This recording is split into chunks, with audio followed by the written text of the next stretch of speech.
Hi, I'm Norman Perillo, a furniture designer maker at Perillo Design and a woodworking educator author at WoodSkills. And today I'd like to talk about a new portable tool case I'll be building over the next week or two. I'll show you an upcoming image of the actual tool case, and it's a tool case that originates from a Yeung Chan design. I had taken a furniture-related course with Yeung Chan about exactly 20 years ago at a furniture making school, a local furniture making school, and I was completely in awe of this portable tool case he brought along from San Francisco, and he traveled with it to teach and had the tools he used the most in his hand tool woodworking. Hand planes, saws, chisels mostly, and some measuring and layout tools. So I was in awe of it, and I told myself I'd like to perhaps build one day, and that time has come. I'm going to be going through all the steps in my build, twin steps on building it, and I'll show the first part of the possibly three-part series. And I'll be talking about how I laid out the tools and how it's critical to lay out the tools for your own, the tools you have in your own hand tool woodworking, your own chisels, saws, because they all come with different lengths. Some handsaw lengths, and also start working on the dividers. So it's very critical that I get the dimensions right.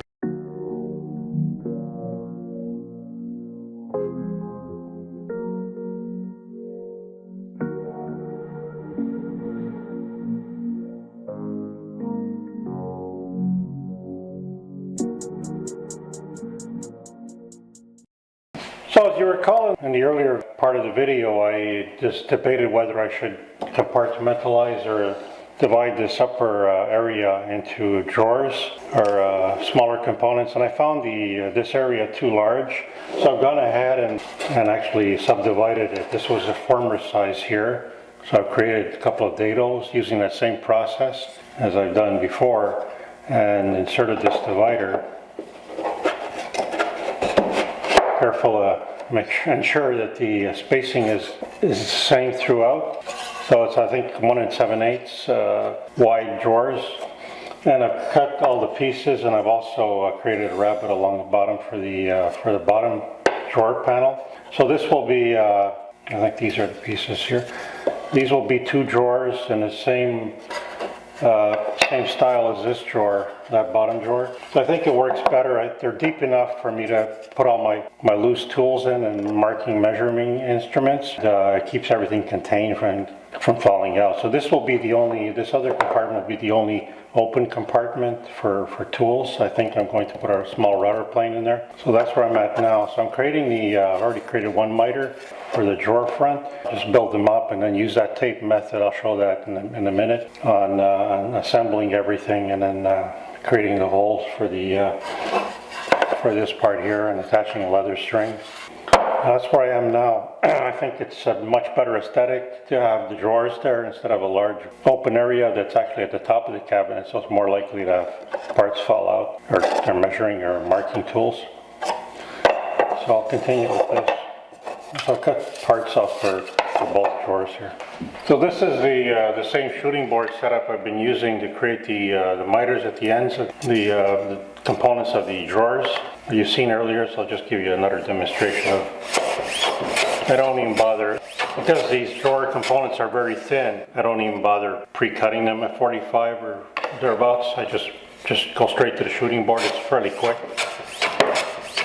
They're not wide and not thin, so I think they're just under a 1/4 inch.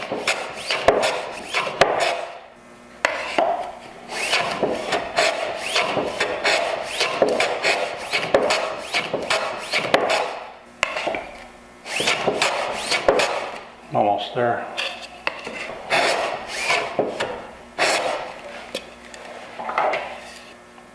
Just test for square. Good. So that's one end. So I need to make quite a few of these mitered corners actually. So I'll continue with that. So I've mitered the ends of all the components for one of the drawers, the bottom drawer in that compartment, and just fitting all the pieces together. So I'll just go through the same process. It's important to get the dimensions correct, the lengths specifically. They need to match this portion with these portions need to match exactly to maintain that 45-degree angle at the ends. So I'll just tape this up.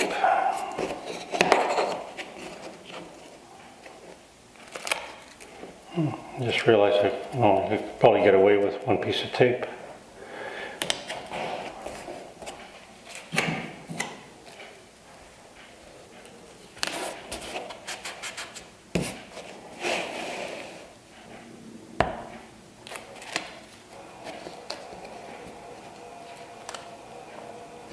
Also, the surface you're doing this on, ensure that it's flat. So I've got this extra melamine board here. Just ensure the surface is flat so the drawer is actually flat to the surface.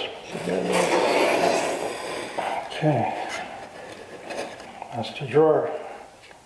I'll just do a test fit on the actual compartment to see if I need to shave either the long lengths or the short lengths down. Because sometimes when you assemble it like this, it actually gains 1/32 of an inch or so. So after trimming the long parts and the short components of the drawer down just a little, because I actually went and test fit it and I found it a little tight, so I've trimmed it maybe 2 shavings on each of the components, 4 components. I've assembled, glued it, taped it, and I'm using a clamp also for the upper part, just to ensure that everything is square. So that's where I am now. So I'll start work on the second drawer now. In the process of I've assembled the drawers, fitted all the parts, the drawer bottom, and in the rabbet I created earlier. So that seems to work fine. Now I dry fitted the drawers in the compartments, and I had to actually reduce the size in both dimensions, the depth and the width, just to accommodate it. And same with this one. So I just completed these, and they should be ready to go in a couple hours or so. And then I'll finalize the fit, and we'll take it from there. So these are the drawers at where they stand at the moment. It's going to be a very nice look, aesthetic, I would imagine, because that compartment was a little too large. And I had to replace one of the lower part of one of the horizontal members at the lower part because there was a slight bend in the wood. It wasn't critical when the compartment was open without drawers, but because the drawers need to have flat bottoms, the dividers between compartments, I had to recreate one. So I just finished doing that, and that's where I stand now. You can actually see the original horizontal member here. I used it as a cleat. So that I had to recreate this. It had a bend in it. It was causing problems with fit of the drawer. So I had to find another piece of walnut and recreate that. I've gone ahead and completed the assembly of the boxes. They're marked. This is the upper and this is the lower. They're essentially the same size, aside from perhaps maybe a 32nd of a difference. And I can't do anything about that. That's just the way the dividers are set up. I've fine-tuned them to fit either slot. There's going to be a leather, sort of a leather strap handle here in the front. I need to bore the holes. I've already bored them, but I found them too large, so I filled them in. And I'm going to be boring 2 new holes, smaller holes. But what I'm going to be doing now is creating the slots for the slip feathers or keys.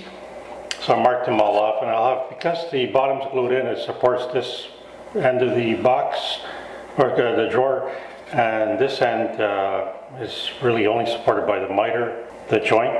So I want to reinforce it with keys. So I'm going to be using a slightly larger kerf saw, back saw, to create the slots. And I'll use the same wood for the keys so it blends in.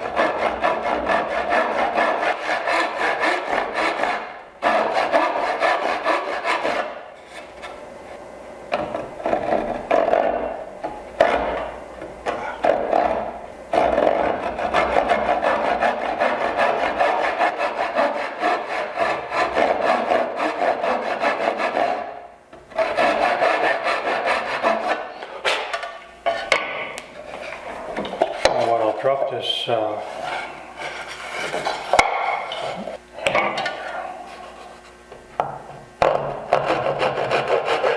The important thing is to balance your saw so you're creating the miter is balanced or equally deep on both planes.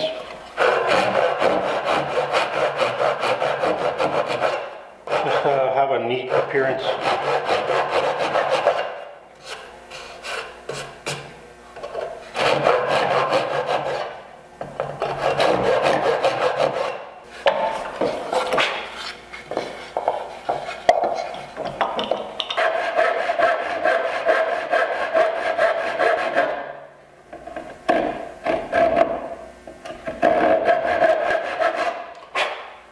So I'll continue with this, and then I'll add the keys or slip feathers.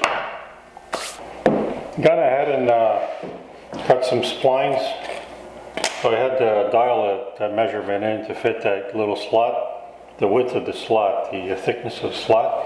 I have them all glued in now, so I'm going to wait for a while, maybe an hour or so, before I trim them off using a flush cut saw. And then I'll rework the holes. Like I mentioned earlier, I filled them in. I found them a little large, so I filled them in, and I'm going to rebore or re-drill the holes with a smaller drill bit for the leather strap. So that's almost completed. And this will hold my smaller measuring instruments, and I think I prefer having drawers there than an open compartment. As you recall, the completed compartment on the actual tool case was large and open, so things would tumble out possibly. But having the two drawers in with the divider, I'm going to guarantee that everything remains within the box. They're kind of shallow at about 1 inch and 2 and 3/8 inches, but it's sufficient. You compensate for the height, and I'll be able to put some tools in there.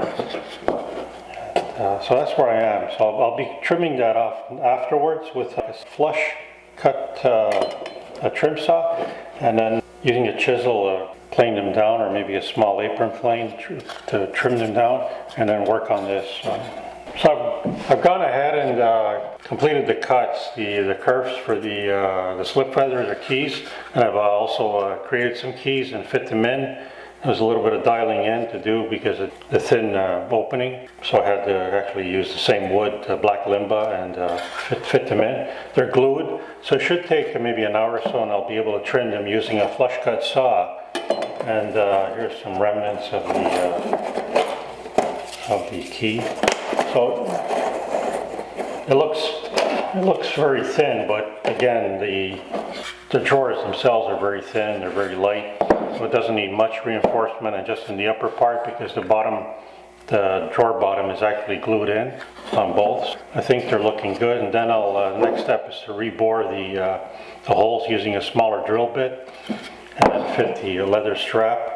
And that's just temporary because I need to finish the drawers, apply finish I should say, so it should look good. Once they're dry, the keys, I used the flush cut saw, and then I further trimmed them with a small apron plane to level them off, so their surfaces are flush with the rest of the compartment. So I like this arrangement much more than having an open compartment on the portable tool case.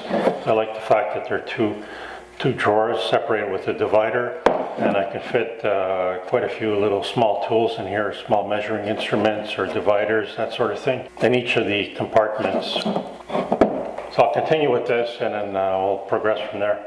I've completed the drawers. This is an existing drawer. I just added the leather handle. So I haven't even trimmed the handle because I'm probably going to be removing the handles to apply a little bit of finish on it, an oil finish. So this is the newer part of the cabinet, the portable tool case. These are individual custom fit drawers with that leather strap as a handle. This is the upper one. So I like this touch because it actually compresses when I place the Baltic birch dividers, which also serve as a stand. I have no other choice. It's very thin wood, so I can't really set it up with any other. But these are the drawers, and I also allow for some expansion wood movement over the season, so they're a little loose, and because of the thinness and the small dimension, should not be an issue.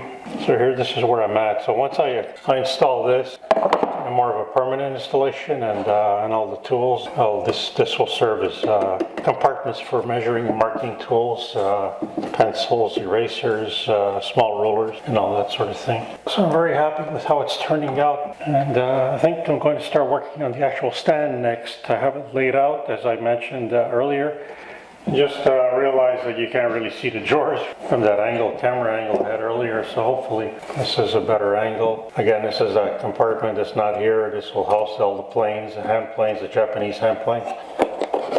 These are how the drawers appear, the upper drawers. I think it's a nice added touch as opposed to having a small of that compartment, that large, actually fairly large compartment there with all the tools moving around in there, and I would have to isolate the tools. So having the compartments provides me with built-in isolation. And the wood is thin enough so it doesn't really take up too much space. I'm very happy with how it's turned out. So please subscribe to my YouTube woodworking channel, where I share more of my woodworking techniques, my woodworking philosophy, my thoughts on woodworking, and all the challenges I've experienced. And I introduce some of the new forms of woodworking I've discovered. And also visit woodskills.com, where I have a good selection of my books, both in print and digital format, on woodworking, and all my online courses, and I also offer some woodworking plans. I have maintained a regular blog on what I've got going on in my workshop and in woodworking in general. So enjoy.